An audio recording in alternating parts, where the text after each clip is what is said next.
Hey, folks. Once again, I am joined by the illustrious Troy Worden, former president of the Berkely College Republicans. He is a graduate of Berkeley, California, and right now he is a business consultant in the Bay Area. Thank you so much for joining me, dear Troy. My pleasure. So, imagine for a moment that I'm Helen and you are Troy, and you're trying to rescue me from the never-ending clutches of this force that has gripped our generation by the throat. And that would be the insatiable drive to be involved in politics. Now, you were in Washington, D.C. for a little bit. You're very familiar with the political system and its many, many flaws and the culture of Washington, D.C. Would you care to speak a little bit about that? Your personal experience? Well, the idea of change is an illusion in politics. There's a lot more bark and a lot less bite. I don't think we've seen any massive changes on foreign policy in the Trump administration, and we've certainly seen quite cataclysmic changes in terms of immigration. Maybe on the number of refugees we accept, but in terms of illegal immigration, if anything, it's spiked. It's not I haven't seen a drastic decrease. And so the issues people really care about, I think, aren't addressed, and I don't think it was necessarily President Trump's fault. It's the establishment. It's the bureaucrats who have been there for years and years. And could you define the establishment? Could you define the establishment? Well, the establishment is our moneyed interests that oppose the sentiment of the population. At the end of the day, we hope that in a republic, the public opinion is expressed in a way that's moderated by the wisdom of people in positions of power. We're not a direct democracy. Just because a majority of people want something, like Hillary Clinton, doesn't mean we get it. But at the same time, our elites have to be wise. The people in power have to be wise, and I don't think a majority of the people sitting in offices in Washington, D.C. Have the same opinions as the people on the ground, and I don't think they have the wisdom necessary to act in the interest of the people they are supposed to serve. Well, why would you say that? I mean, the normal people aren't thinking about this day to day. They're thinking about that church bazaar, or they're thinking about, life things. It's not their job to think about what is the best policy that helps everyone versus these people in D.C. who spend their whole lives discussing and debating and thinking about what's best for everyone. What makes people who don't spend their whole life thinking about policy more qualified than the people who do think about it all the time? Well, if you're in D.C. and you live in a society where people vote for politicians who have control over whether or not you'll be employed, depending on whether or not they win elections, you are definitely going to be more hostile to the people who are electing politicians who want to fire you than you would be to politicians who would want to hire you. And I think, for instance, most bureaucrats in Washington don't want Trump to clamp down on military intervention abroad. Why? Because we spend more on the military than we do even healthcare in this country. It's a big cash cow. There's a lot of winners in America. There's a lot of winners abroad. And not nearly as many losers have influence in the United States as do the winners. So, for instance, just to take the conflict with Iran, Saudi Arabia has influence and a good relationship with the U.S. The U.S. military and the manufacturers of arms have an interest to perpetuate tensions between Iran and the U.S.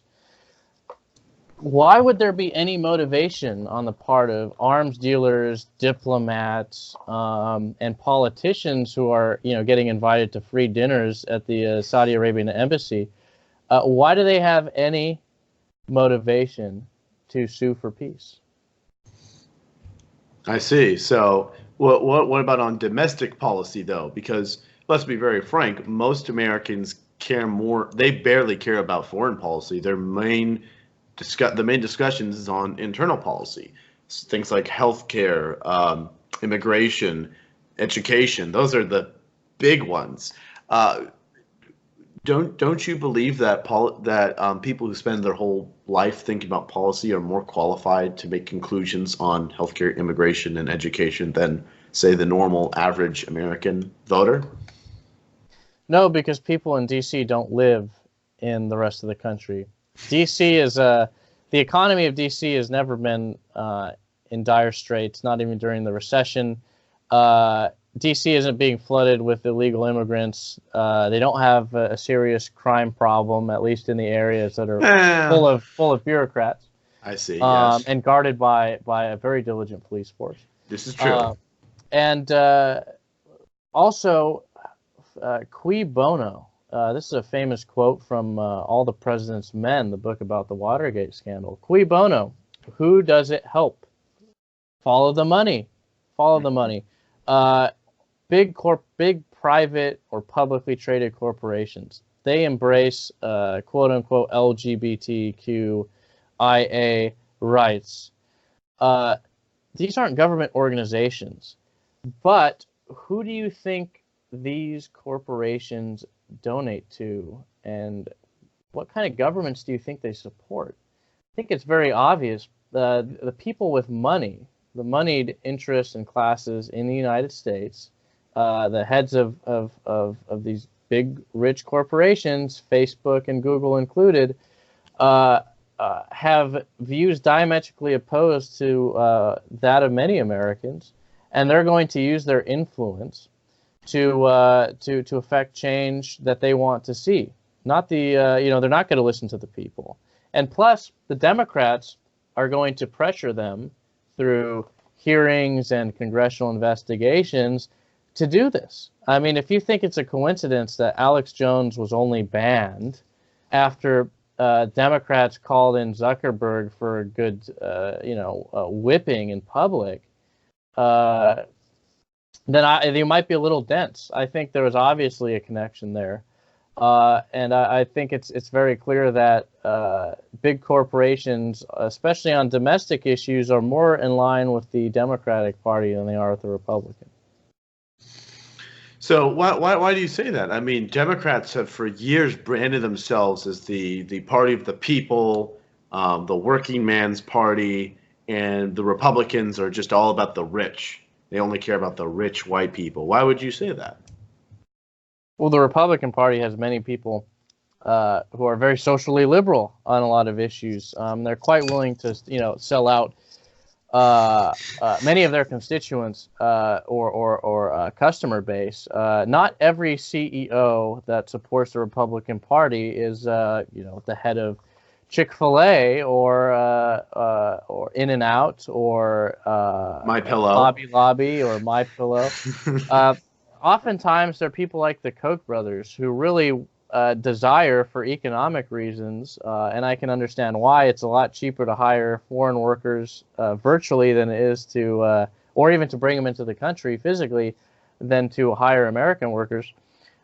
They're more interested in policies that are going to help their bottom line rather than policies that are going to help the bottom line of the average American worker. So both the Democratic and the Republican Party are full of people who are not interested in the welfare of the American people. They're interested in their own welfare. We can't really blame them to an extent, but we also have to ask ourselves, don't we want to hold the people in charge, the people with money, to a higher standard? Whatever happened to the prosperity gospel, for instance? I mean, not the prosperity gospel, maybe it is the gospel of wealth or charity, I forget what it's called. Carnegie and a lot of his contemporaries spent a large amount of money on charitable causes. Bill Gates does that. I don't know if Jeff Bezos or Mark Zuckerberg are doing that, and I'd actually be scared to see what kind of causes they would be funding or are funding. Well, I know that Gates he and the Catholic Church. He and the Catholic Church are like neck and neck for every year for biggest charity out there. So, I mean, that's pretty impressive that you can keep up with the entire Catholic Church. That's how wealthy he is. But in any event, that's a little. Maybe you should convert. Yeah, might as well. So, but getting back to what we're talking about a little bit on the. Don't you think that these people who have made it, Bezos, Zuckerberg, they've become very successful with their enterprises. Don't you think that they know best, that they know how to fund things or what to fund because they've made it? No. What entrepreneurs do is they figure out, I mean, they might come up with an original idea, they might not. Rarely do these people actually have all the skills necessary to run a business. What they actually do is they're just good at directing people. They're good at telling people what to do and what tasks to fill. Now, that in and of itself might be the sign of good leadership, or it just might be a sign of skill at making money. You can treat your employees terribly and make a lot of money. Let's not gloss over this fact. Sure. We probably see this most often in the third world because there aren't laws, labor laws, and unions to protect these people. But I would really have to agree with a lot of stuff Bernie Sanders or Elizabeth Warren say about some of the less desirable outcomes of capitalism for certain groups of people. It's just because people make money or just because people are in power politically doesn't mean that they're wise or prudent or good leaders. A lot of this is contingent, and a lot of it, I mean, these systems are not built on rewarding virtue. They're built up more often rewarding vice. So I think we don't think we have to do away with capitalism and replace it with socialism or communism. I don't think we have to do away with democracy. We just have to have virtuous standards in place to ensure that people conform to them despite all the temptations. John Adams said that the United States cannot endure without a virtuous populace. And the minute you lose virtue, the minute the system starts collapsing. Do you believe that this system of virtue that you're talking about can be instilled through policy? And if not, then what force or what group of people or kind of person can institute this sort of culture?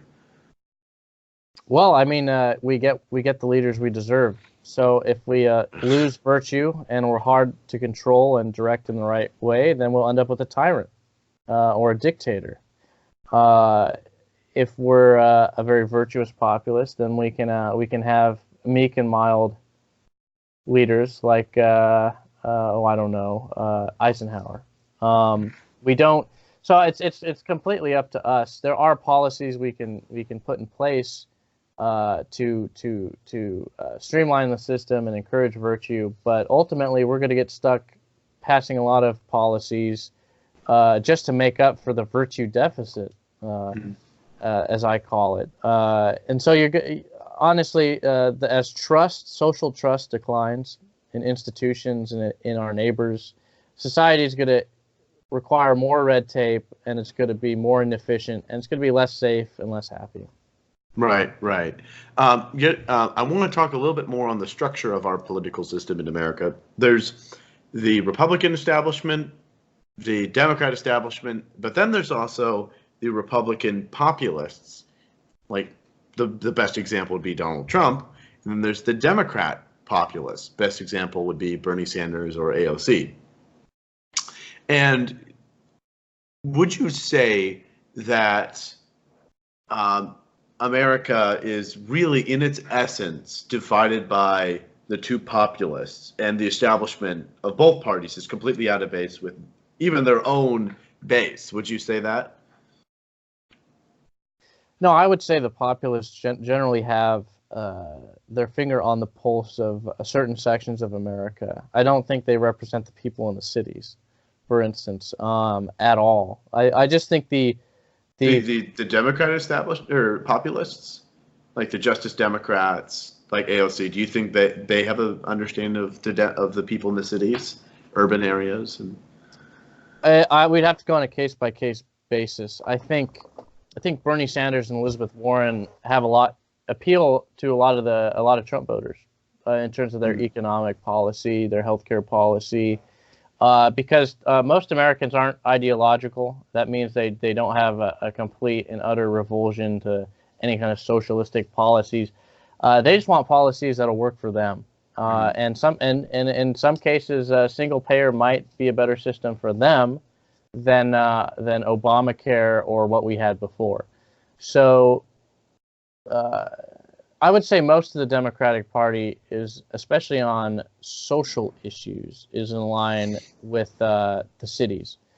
I think where things get interesting is economic policy and perhaps immigration. I think there you actually see that some Democrats are willfully ignorant of it, like AOC.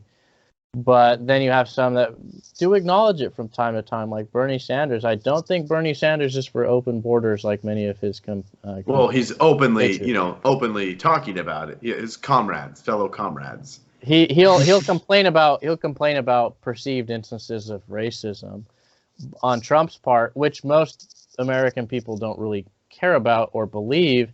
But then he'll also he'll make some sense on immigration and maybe even Medicare or medical policy. So Democrats, I think, are less in step with middle America, at least. But on some of them on some issues are in step with that section of Americans. So final question. Why aren't you directly involved in politics? You've mostly stepped to the sidelines to sort of reflect in your monastery. Why is that?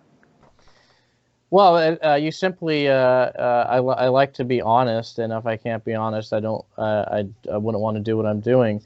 And in politics, you can't be honest. You have to take a party line. You have to cheerlead for a team. You have to make people like you, and that oftentimes means agreeing with them. And also, politics really isn't that profitable or even that influential a route to go. I mean, if you really wanted to be influential, you'd make a lot of money and fund the causes or politicians that you want to support. Or if you want to make an influence in individual lives, you'd have a bunch of kids and raise them properly. So, and unfortunately, a career in politics usually precludes making a lot of money and having kids. So to me, it seems to be, in a lot of ways, a dead end. I think people who go into politics have to be interested in policy. They have to like to be popular, and they have to be willing to be poor for a while. And they also have they have to like to be they have to like the attention, because the ultimate, if you're in politics, especially if you're in media, you're going to be making a lot of noise, but you're not really going to be making a lot of change. Someone like, someone like Tucker Carlson, I'm sure he doesn't say everything he actually believes because he can't, and he also can't. I mean, he's rich now, so he doesn't really have a constraint on how many kids he can have or who he can back politically, but. I really don't think he has, at the end of the day, that much influence compared to the bureaucrats or the lawyers who sue or throw a wrench into the plans of the Trump administration. I really think that if you want power, quote unquote, you need to be able to sue someone. That means you have to be a lawyer.